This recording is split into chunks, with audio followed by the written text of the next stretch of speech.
en ambas cámaras, políticos que ven una oportunidad para desprestigiar al nuevo gobierno ahora dicen que van a aumentar impuestos a empresas como Netflix, a empresas como Uber, que ya van a tener que pagar IVA y que por eso se afecta al consumidor, que esto es promover nuevos impuestos. Ciertamente son empresas que no son de primera necesidad, que no brindan servicios de primera necesidad.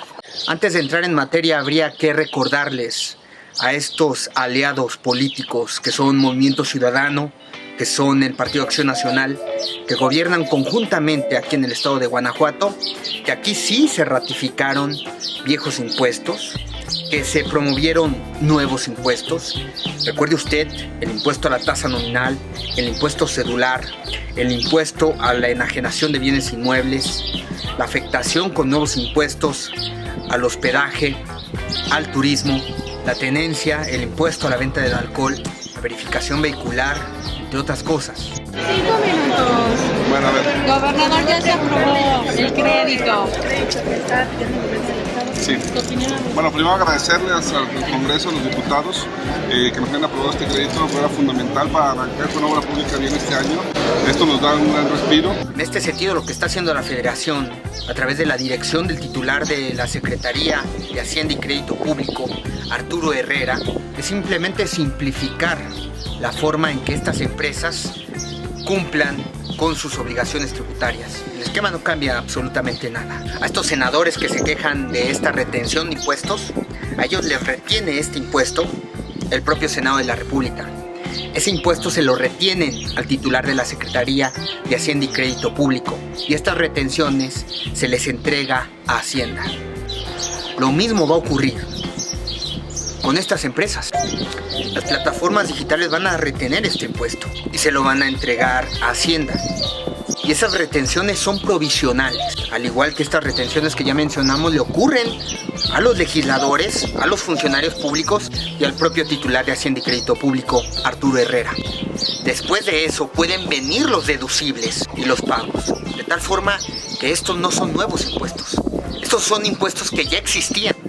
Y el titular de Hacienda y Crédito Público, Arturo Herrera, creó un programa para simplificar la contribución y el cumplimiento de estas obligaciones tributarias para todas las empresas, no solamente para estas que son de índole extranjero, es para todos. Hacienda y Crédito Público, en mayo del año pasado, 2019, fíjense, en el segundo trimestre apenas de ese año, 2019, comunicó que se implementaría un programa para la colaboración y simplificación del cumplimiento tributario de los usuarios de plataformas que ofrecen estos servicios de transporte urbano y de entrega de alimentos a domicilio. Y que este programa de simplificación administrativa no implicaría, no representaría carga fiscal alguna, nueva o adicional, porque su objetivo, establece la propia Secretaría de Hacienda y Crédito Público, es facilitar y fortalecer el cumplimiento tributario de estos participantes, de todos los participantes en esa línea de negocios para el cumplimiento de sus obligaciones. Son medidas que ya estaban siendo operadas de tal forma que no hay nuevo impuesto.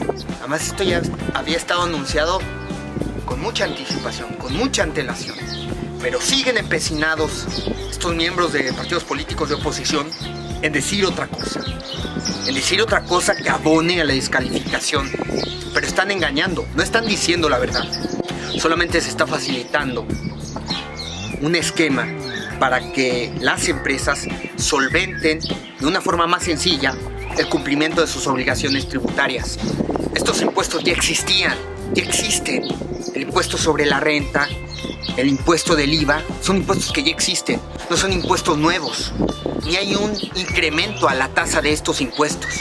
No mientan, señores. No se tocan. Los servicios digitales aumentarán 33% y encima, si detecto esa plataforma que no me pagó, le mando un comunicado a IFETEL para que le den de baja su página y se quede sin internet.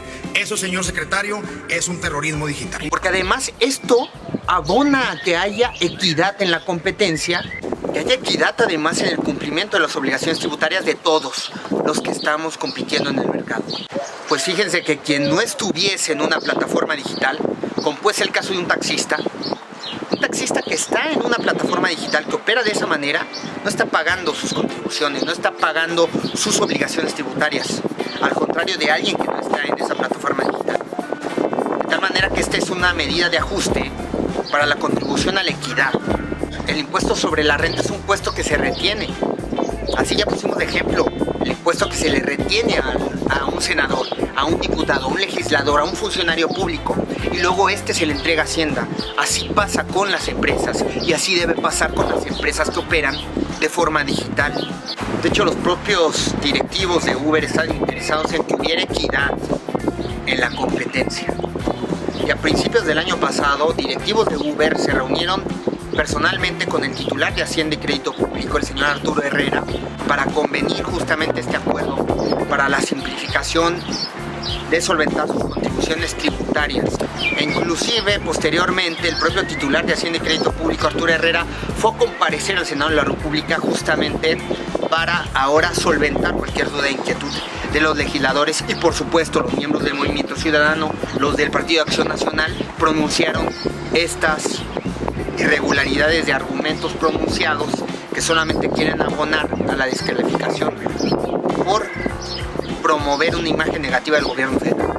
Tanto usted como el senador Samuel García, entre otros, hicieron un número de referencias muy importante a los impuestos en la economía digital. Quiero ser muy claro y muy transparente. Por cierto, la semana pasada me reuní en Nueva York con el director general de Uber a nivel global, y una de las cosas que estaba muy orgulloso es de que está cumpliendo sus obligaciones impositivas en México, y solamente me hizo una petición que fuera una cancha pareja. Media hora después me reuní con el director de Didi para América Latina y me confirmó que ellos ya están reteniendo y que en los próximos días va a haber un entero al SAT, de tal forma que estas medidas ni siquiera es que van a entrar a partir de enero, están ya operando. No hay ningún impuesto a la economía digital. Sí lo hay, por cierto, en Francia y en España. El senador decía que no lo había, ya se introdujeron allá. En México no. ¿Cuáles son los impuestos que hay? Son los que existen. Son el impuesto sobre la renta y el IVA.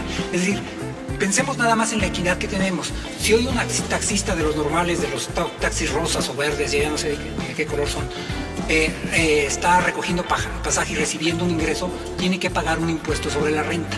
La inequidad que hay hoy es que el taxista que estaba en una plataforma digital no lo estaba pagando.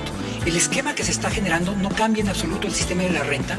Lo único que hace es equiparar la forma en la que se cobra a la forma más extendida que hay. Su salario, usted y yo pagamos un impuesto sobre la renta, pero nosotros no vamos y lo depositamos de manera directa al SAT.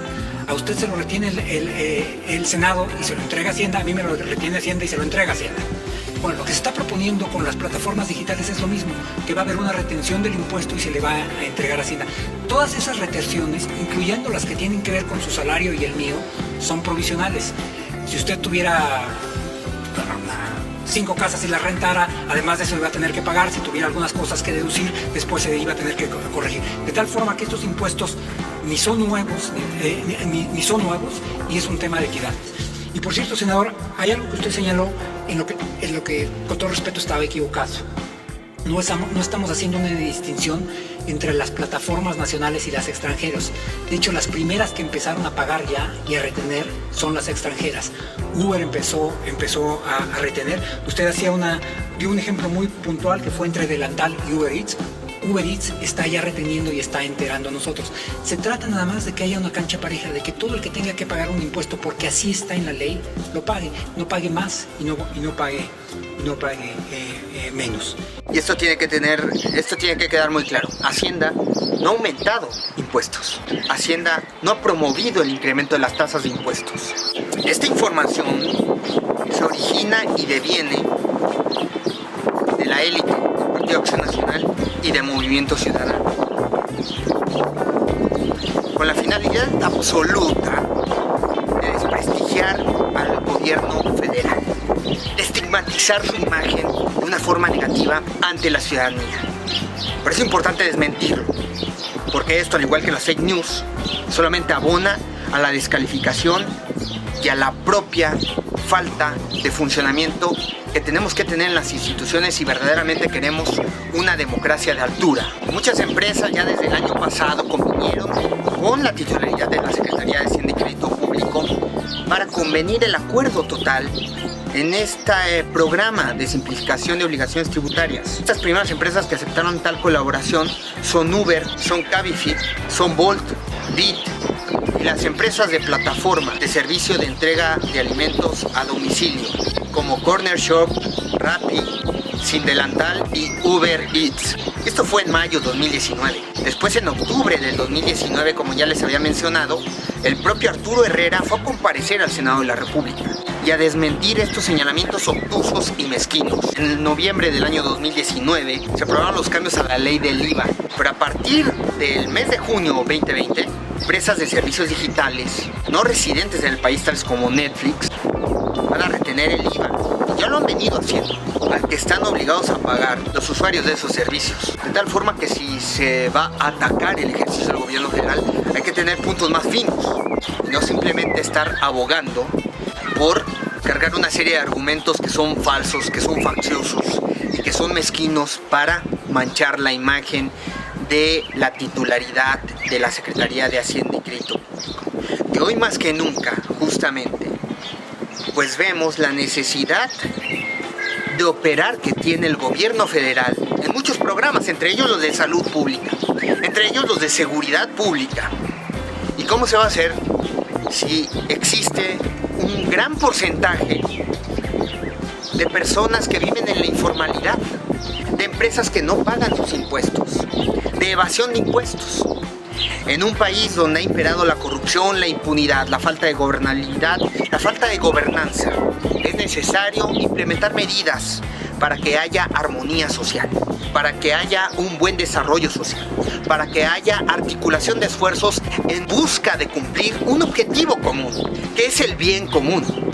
Pero si tenemos este tipo de actores políticos que además vinieron abonando en el ejercicio anterior inmediato de un pasado reciente que legó una gama de institucionalidad del ejercicio del Estado mexicano en porcentajes de credibilidad frente a la ciudadanía y frente al mundo en su ejercicio para abonar al desprestigio del funcionamiento institucional del aparato republicano del Estado mexicano frente a la ciudadanía y frente a gobiernos de otros países. Hoy más que nunca necesitamos consenso, hoy más que nunca necesitamos unión, hoy más que nunca necesitamos decir la verdad y no abogar con mentiras para lucrar políticamente.